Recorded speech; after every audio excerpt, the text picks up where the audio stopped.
It's election day for Tampa Bay, many communities throughout the country. So before you head out for your day, you should know what seats are up for the taking. Amber, for those who do not have an election happening today, there are dates that you need to know about for the 2020 election, which is now 1 year away. Bright Side at 4:30 starts right now.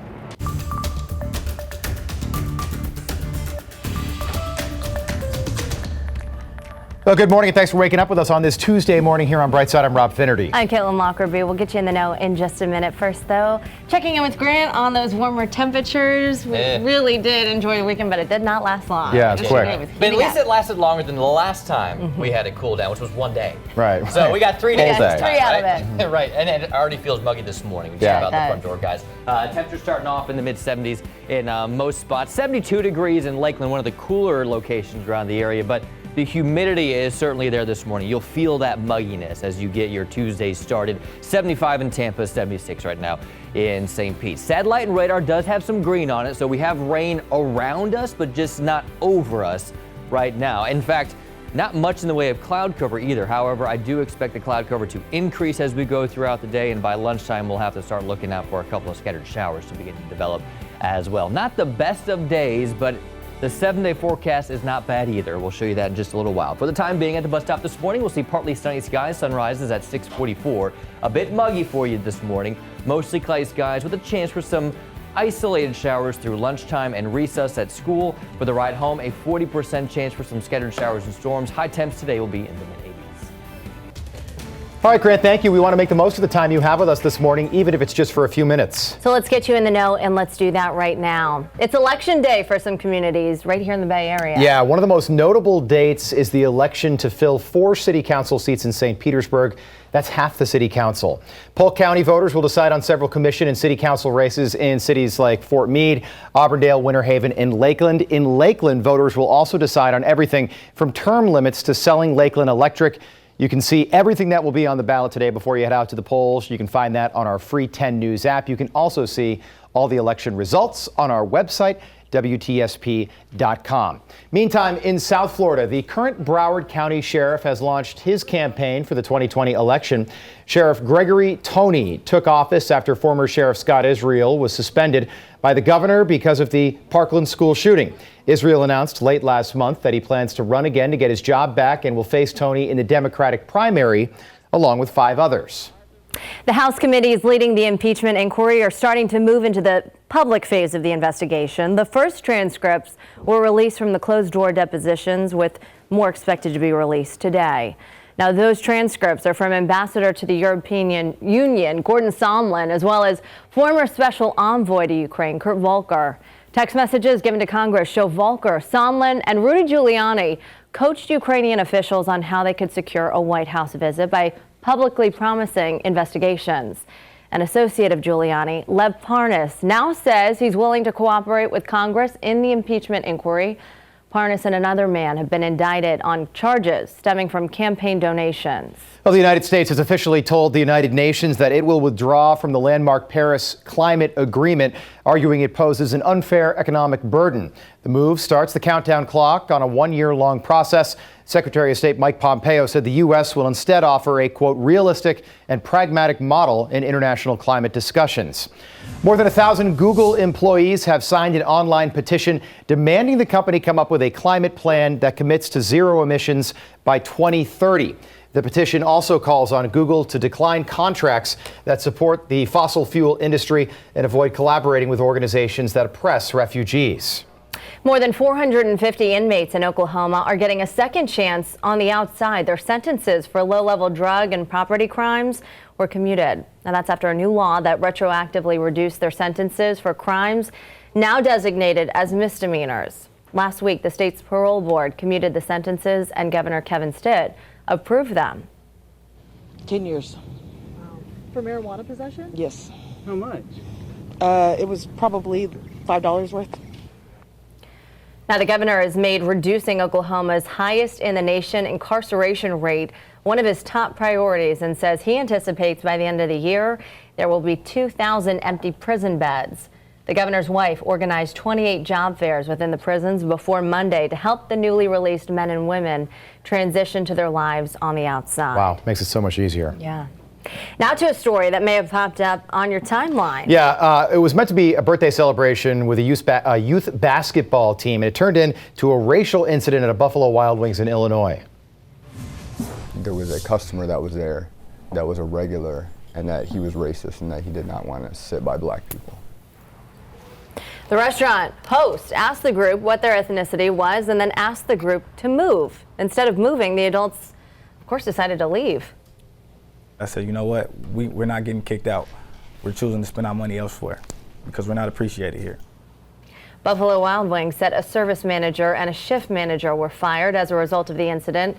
In a statement, the company said, "We take this incident very seriously, and after conducting a thorough internal investigation, have terminated the employees involved." Buffalo Wild Wings values an inclusive environment and has zero tolerance for discrimination of any kind. All right, now to Texas. The accused shooter in the 2018 Santa Fe high school attack that left 10 people dead is not fit to stand trial. That's according to defense attorneys. On Monday, the defense filed a motion declaring the alleged shooter was incompetent after being examined by 3 experts. His trial was set to start in February.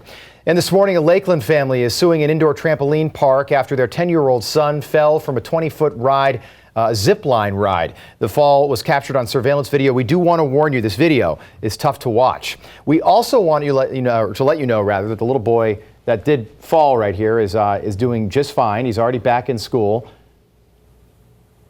It was something. The family's attorney is sharing the video so other parents know the risks. It happened at the Urban Air Adventure Park at Lakeland Square Mall. This is on September 1st. An investigation by regulators found it was because of operator error. Someone didn't fully strap the boy into his harness. I'm glad the kid's okay, and I hope this doesn't happen again, because my boys love this place. Yeah, scary stuff, though. An Urban Air spokesperson says all staff members at this location have been retrained and the employees directly involved no longer work there. Well, this morning, more than 3,600 Bernese pythons have been captured in Florida's wilderness. Trappers amped up their efforts to catch those snakes. 2 years ago, the state began the program of removing the invasive species because of damage that they've done to the Everglades. The longest python that was captured was an 18-foot, 4-inch long female just last month. That's a big snake right there. Something Jabari not that fond of. I saw him walk by. Nor am I. All right, first it was cookies, now it's wine. How about this? Astronauts were delivered some much-needed groceries from Earth. A European company sent up some red wine, but not for the astronauts to enjoy after a long day of floating in outer space. It's actually for science purposes. The wine will age for a year on the ISS. Then company researchers will look at how weightlessness and space radiation impact the aging process. Kind of interesting, right? Wine and cookies, huh? Will it get better after a year in space? Maybe. Count me in. I don't get people signing up. I'll try a glass. Space. Well, a year from now, Americans will be heading to the polls for the 2020 election, and there's a lot to pack into the campaign road that is ahead of us. So we're going beyond the headline this morning to look at some of the important dates that you will want to remember. The 2020 election will be here before you know it, but there's still a lot to do before we cast our ballots. First up, 2 more Democratic debates this year, one on November 20th and one on December 19th. And if you don't get your fill of Democratic debates in 2019, don't worry. 6 more planned for next year, and those are just the primary debates. The first presidential debate is slated for September 29th with 2 more in October. Now let's talk primary elections. They kick off on Monday, February 3rd with the Iowa caucuses and stretch all the way into June with the Virgin Islands Democratic caucuses on Saturday, June 6th, wrapping them up. Once all the primaries are in the books, the parties will officially nominate their candidates at their national conventions.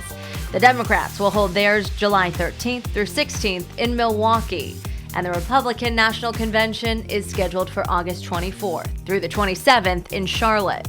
Then we finally arrive at Election Day, Tuesday, November 3rd, 2020.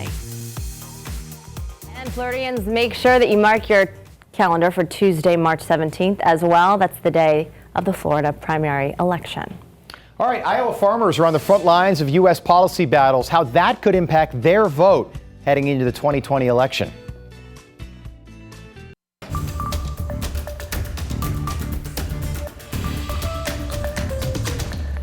Good morning. Welcome back to Brightside. I'm Rob Finnerty. I'm Caitlin Lockerbie. Let's talk about what's happening today in Tampa Bay.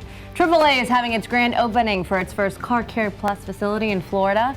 It will hold agency services, auto repair, and a branch of the Hillsborough County Tax Collector's Office. That center is available to both members and non-members.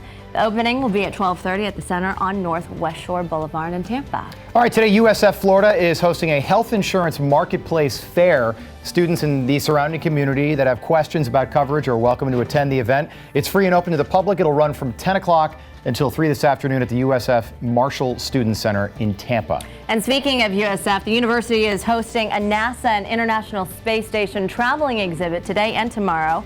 You can learn about space exploration, technology, and future research collaborations. This will be at USF's College of Business from 8:30 until 2:30. Today's event is geared to university students, while tomorrow is free and open to the general public. I'll tell you what, we've had little fall teasers over the last several days, but yesterday, not one of them. Nah, the mugginess is back. It's just, yeah. You can feel it the stickiness. second. It's like soupy air this morning. You know, but that's the way we do it. It's like 2 steps forward, 1 step back. 2 steps forward, 3 steps back, right?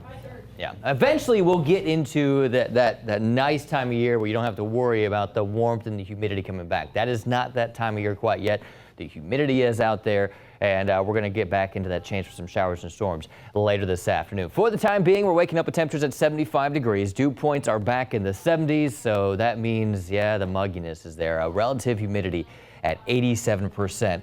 This morning. 70 to the north in Crystal River. You got 76 in Sarasota. So everybody waking up with temperatures in the 70s this morning, and everybody will at least have a chance for some showers or storms later this afternoon. No, later this afternoon. This morning we're doing just fine, partly cloudy skies. We do have a warm front to the north. If you were watching Brightside yesterday morning, that warm front was south of us. So over the last 24 hours, that front has slowly moved through, which is why we're back into that warm and muggy air mass. The cooler and more comfortable conditions now over in North Florida, up into the Florida Panhandle, where their dew points are in the 60s. But mind you, their dew points were in the 40s yesterday morning. Our dew points yesterday morning were in the 60s. Now they're in the 70s, and we're just going to be left in the 70s for those dew points for the next couple of days. That warm front will pretty much stay parked over the northern part of the Florida Peninsula. An upper level disturbance will move right along that warm front today, and as we get into the afternoon heat, we'll see some scattered showers and storms develop for the second half of our day. At least a 50% chance of rain along I-4 and points north. So down towards Sarasota, more of a 30% chance of rain for you, but the immediate Bay Area, at least a 50% chance for some scattered afternoon showers and thunderstorms. That upper disturbance will move off to the east as we go into tomorrow morning. So I think we start tomorrow with partly sunny skies, a small chance for an isolated shower here or there just because the fronts will be hanging around. But a cold front actually moves in from the north. That will be the focus for some showers as we go through the day on Wednesday. Most of that will be north. High pressure takes over as we go into Thursday. Thursday looks really nice. But as we make our way into Friday, Saturday, Sunday, another cold front pushes south. Some nice and cooler air begins to arrive as we go into the weekend. The weekend forecast looks pretty good. We just have to endure a few days with temperatures warmer than normal and a chance for some rain, especially today. 50% chance for some scattered showers and storms, mainly through the middle of the day through the middle of the afternoon. Still, though, despite that chance of rain and some cloud cover, high temps will be up around 85 degrees, 86 tomorrow. Thursday looks nice, just a little on the humid side. 40% chance of rain with that cold front coming in on Friday. Right now, your weekend, not bad, right? Highs in the upper 70s. Yeah, we'll take it. Well, the dirtier, the better. That used to be the goal for firefighters after a call. But now stations have tools to fight a different battle, one against cancer. We know that there's direct correlation between the exposures, the environments that we're in, and the effects of cancer. 10 News went to fire stations all over Tampa Bay to see what steps they're taking to protect their firefighters from those dangerous carcinogens. From decontamination buckets to foot washing stations to hoods. Tonight at 11 o'clock on Nightside, 10 News anchor Allison Croft will show you what's being done to save the lives of those men and women who don't hesitate to save ours. Farmers in Iowa are on the front lines of U.S. policy battles from trade to the environment. It is estimated There are a little more than 2 million farms in the United States. They all play a key role in the food supply nationally and, of course, internationally as well. Yeah, this year, many American farmers have faced additional challenges from severe weather and the trade war with China. Natalie Brand spoke to 2 Iowa farmers about how that will impact their vote in 2020. In the fields of Greene County, Iowa, farming is the Bardole family business. But it doesn't take much to cut into profits. We've lost money the last 2 years. This year, the perfect storm of bad weather and political tension is hitting the heartland. Concerns over ethanol policy threatens demand for corn. That's on top of lingering pain from the trade war with China, the world's largest consumer of soybeans. Have you lost market share in China? Oh yeah, no question. No question. Tim Bardole, the president of the Iowa Soybean Association, says prices are down around 20%. Bardole supported President Trump in 2016 and supports getting tough on trade, but patience is wearing thin. So at this point, if it goes back to status quo, all the pain that agriculture's been through is, for nothing. Over in Chickasaw County, farmer Tom Franson's top issue is one he can see and feel. We have to deal with climate change. It is an enormous issue. Franson raises organic livestock and grows their feed. He is a Democrat, still undecided ahead of caucus season. Do you think the Democratic Party is doing enough? I think when they look at the segment of the voting bloc, farmers are almost irrelevant. It comes down to it numbers-wise. But then again, the issue of how agriculture affects everybody else in Iowa, it has a huge influence. Rural voters helped carry President Trump in 2016. People that supported the president, I would think most of them are probably leaning the same way right now.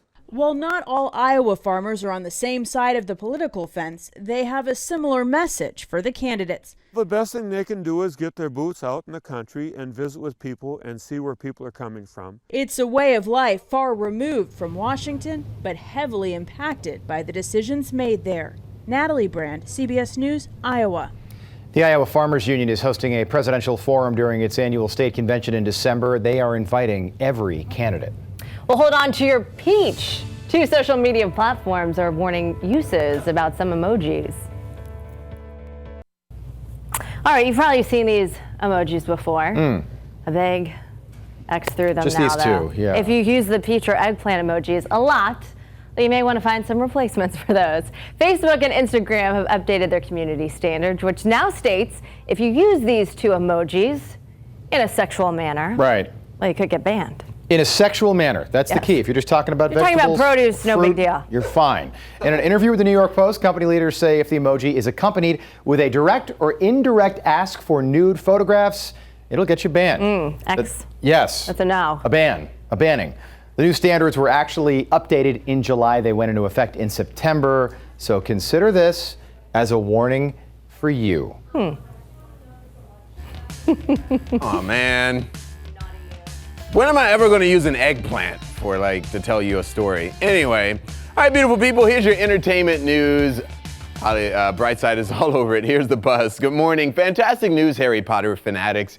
A new Fantastic Beasts movie is coming in 2021. Yeah, that's according to Deadline, and the film is headed to Brazil this time. Crimes of Grindelwald game came out in 2018 and was set in Paris. So the new film has a release date of November 12th, 2021. So you got to wait a little while for this one. And the release schedule for The Mandalorian has been revealed on the fan site What's on Disney Plus. The Star Wars series will reportedly launch November 12th on the streaming service. New episodes will drop every week through December 27th. The series follows a lone Mandalorian gunfighter. And hey, haven't heard about this guy in a while. Dennis Quaid tries to survive the hectic days before and after Christmas in this next Netflix series, Merry, Happy, Whatever. Yeah, Quaid plays a strong-willed dad from Philly who's balancing the stress of the holidays with the demands of his close-knit but electric family. Merry, Happy, Whatever comes out on Thanksgiving. A lot of good content now. Here's the deal. If Randy Quaid can do a Christmas movie as well as he does, Cousin Eddie, right? Why not Dennis? Newly engaged. Why not? Randy's engaged? Oh, yeah. Randy, the other brother? No, Quaid. Oh, Dennis. Dennis Yeah, Quaid. yes, I heard about Those that. two are married, or Yeah. not, the brothers. I think they're brothers. Stay tuned. We'll be right The back. news continues right at back. 5 o'clock. I forgot